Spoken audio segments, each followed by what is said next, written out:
भिलाई शहर के 32 एकड़ हाउसिंग बोर्ड में अव्यवस्थाओं का अंबार लगा हुआ है, जिससे यहाँ के रहवासी यहाँ पर घर खरीद कर अपने आप को ठगा सा महसूस कर रहे हैं। 32 एकड़ हाउसिंग बोर्ड के रहवासी आज भी नरकी जीवन जीने को मजबूर हैं। ना तो यहाँ पर सड़कें हैं और ना ही नाली की व्यवस्था, जिससे बरसात के दिनों में नालियों में बहने वाला पानी सड़कों पर बहता दिखाई पड़ता है और जिसकी बदबू से यहाँ के रहवासी खासा परेशान होते भी देखे जा सकते हैं। बावजूद इसके नगर निगम भिलाई इस क्षेत्र का टैक्स तो वसूल रहा है और टैक्स लेने के बाद भी विकास के नाम पर सिर्फ और सिर्फ शून्य दिखाई देता है। पूरे 32 एकड़ हाउसिंग बोर्ड की नालियाँ अस्त व्यस्त है और जगह जगह ब्लॉक की हुई है। सारे इलाके की रोड क्षतिग्रस्त अलग हो चुकी है, जिसमें हर बरसात में नालियों में बहता पानी जमा हो जाता है। और तो और बिजली व्यवस्था भी सुचारू यहाँ पर नहीं है। यहाँ इस क्षेत्र में 2 पार्क बने हुए हैं जो कि किसी काम के नहीं आते। दोनों ही पार्क की स्थिति काफी दयनीय है।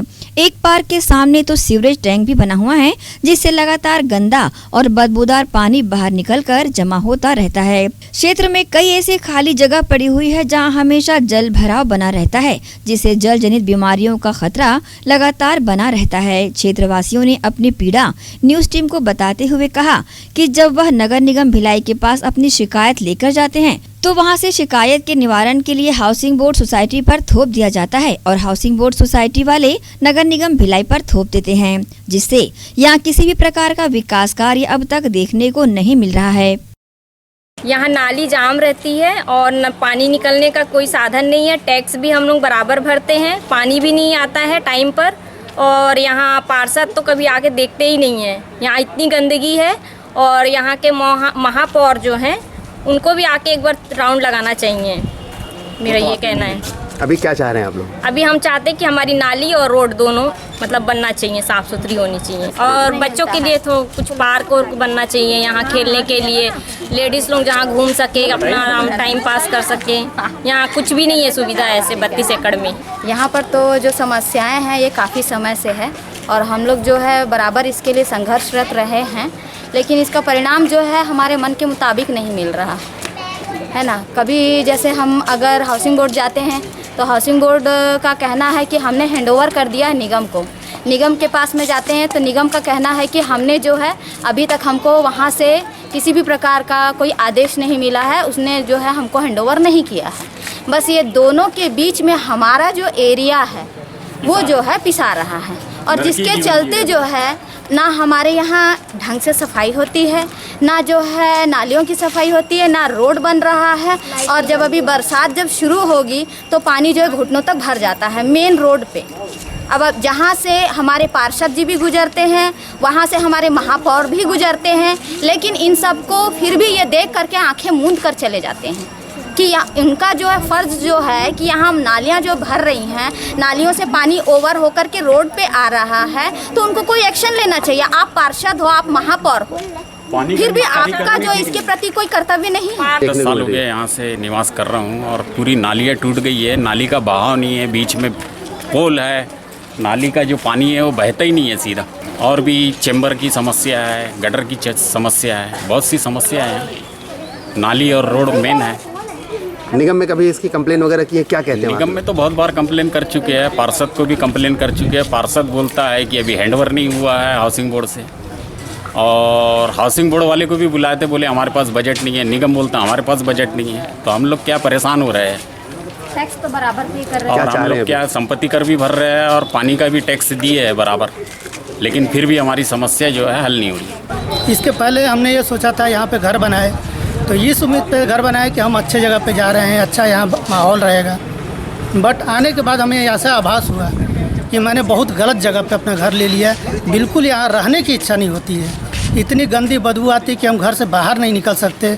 रोड ऐसा है कि पूरा रोड पे नालियों का पानी रोड पे बहता रहता है, न तो हम चल सकते हैं न बैठ सकते हैं घर के सामने। ऐसे माहौल में एकदम जीना मुश्किल हो गया है। प्रशासन को हम बोलते हैं तो प्रशासन बोलता है कि नगर निगम के पास जाओ, नगर निगम बोलता है हाउसिंग बोर्ड के पास जाओ। हमारा काम है, जब से हम आए हैं तब से हम दौड़ ही रहे हैं। कभी इसके पास जाएंगे तो वो उसके ऊपर डालता है, उसके पास जाएंगे तो इसके ऊपर डालता है, लेकिन सुनवाई किसी की बात नहीं होती है। बस हमारा काम है दौड़ना है। वो लोग आते हैं, आँख बंद करके चले जाते हैं और हमारा जीवन जो है यहाँ नरकीय जीवन हो गया है। अभी क्या क्या चीज़ें यहाँ चाह रहे हैं मूल यहाँ रूप में? सबसे बड़ी समस्या है नाली का, जो कि बिल्कुल नाली का बहाव यहाँ पर रुका हुआ है। जहाँ का तहाँ नाली की बदबू आ रही है, एकदम सड़न पैदा हो गई है। थोड़ा सा बारिश होता है तो वो बहा हुआ पानी जो है पूरा रोड के ऊपर आ जाता है, एकदम चलना दुर्बल हो जाता है यहाँ पे। और बिजली की व्यवस्था की बात करें तो कैसी है? बिजली की व्यवस्था स्ट्रीट लाइट लगी हुई है। जब रात का समय होता है तो लाइट बंद हो जाती है, और दिन में अगर चालू हो गई तो दिन में जलते रहेगा, कोई बंद करने वाला नहीं है। अगर बंद कर दिया तो चालू करने वाला नहीं है। मच्छर गंदगी इतनी फैल गई है कि अब लग रहा है कि यहाँ पे बहुत सारी बीमारियाँ उत्पन्न हो जाएंगी। ना कोई प्रशासन ध्यान देता है, ना कोई शासन ध्यान देता है। यहाँ की आम जनता एकदम जीना मुश्किल हो गया है लोगों का। और आपस में जो भी समस्या है उसको ख़त्म करके कम से कम हमारी समस्याओं को ध्यान दिया जाए, चाहे नगर निगम करे चाहे हाउसिंग बोर्ड करे। इससे हमारा कम से कम यहाँ कर लोगों का कम से कम जीवन जो है सुखमय हो जाए। 1.5 साल हो गया यहाँ रह रहे, लेकिन जब भी बारिश होता है या फिर पानी भी जब टंकी का ओवरफ्लो हो जाता है, यहाँ पे सड़क में पूरा पानी जमा हो जाता है। इतना मच्छर आता है घर में, बिना मच्छरदानी या अगरबत्ती का भी नहीं सो सकते एकदम। और छोटे छोटे बच्चे अगरबत्ती भी नहीं जला सकते, बहुत प्रॉब्लम होता है। क्या चाह रहे हैं अभी? हम चाह रहे हैं यहाँ पे अच्छा से मतलब पानी वानी मत भरे, गंदगी जमा मत हो। पिछले 5 साल से निवास कर रहा हूँ यहाँ मैं, और जब से यहाँ निवास कर रहा तब से टंकी भरा हुआ मिल रहा है मेरे को। यहाँ इतना बदबू आता है कि यहाँ से चलना फिरना बच्चे लोग का मुश्किल हो गया। बहुत से लोग यहाँ बीमार भी हो गए हैं, जैसे मैं भी बीमार हो गया हूँ इसी की वजह से। क्या चाह रहे हैं अभी? इनका तब बंदोबस्त अच्छे से किया जाए। इसका लीकेज का पानी मतलब ना सीवरेज नहीं हो पा, मतलब बाहर नहीं निकल पाता, और यहाँ जाम पड़ा रहता है, बहुत बदबू आता है। जब नगर निगम भिलाई 32 एकड़ हाउसिंग बोर्ड के रहवासियों से टैक्स वसूल रहा है तो यहाँ विकास कार्य कराना भी उन्हीं की जिम्मेदारी बनती है। पर ये बात समझ से परे है, यहाँ का विकास कार्य किस कारण से रुका हुआ है। ग्रैंड एशियन न्यूज के लिए भिलाई से संतोष शर्मा की रिपोर्ट।